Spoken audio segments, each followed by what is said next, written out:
Hello বন্ধুরা, তোমরা সবাই কেমন আছো? আশা করি তোমরা সবাই অনেক ভালো আছো, আর আমিও অনেক ভালো আছি।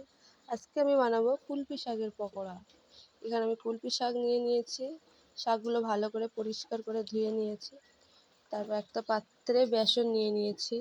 বেসনে আমি অ্যাড করব কালো জিরে, কর্নফ্লাওয়ার, হলুদ, লঙ্কা আর লবণ। এগুলো মিক্স করে ঠান্ডা পানি দিয়ে দেব। দিয়ে ব্যাটার তৈরি করে নেবো একটা। ব্যাটারটা মিডিয়াম করব, বেশি পাতলা না বেশি ঘন না। ব্যাটারটা তৈরি করে নেব। তৈরি হয়ে গেছে ব্যাটার। এবার একটা চুলাইতে কড়া বসিয়ে দেব। কড়া বসিয়ে দিলাম। তারপরে এখানে আমি সাদা তেল দেব। সাদা তেল দিয়ে তেলটা গরম হয়েছে কি দেখার জন্য এখানে আমি একটু ব্যাটার অল্প একটু দিয়ে দেখব। হ্যাঁ, আমার তেলটা পুরো গরম হয়ে গেছে। এবার দুটো তিনটে শাক একসঙ্গে নিয়ে ব্যাটারে বুড়িয়ে এবার তেলে দিয়ে দেব। দিয়ে এইভাবে নাড়িয়ে চাড়িয়ে নিয়ে তুলে নেব। এভাবে করে আবারও আমি এইভাবে দুটো তিনটে কুলপি শাক একসঙ্গে দিয়ে আবারও ব্যাটারে বুড়িয়ে তেলে দিয়ে দেব।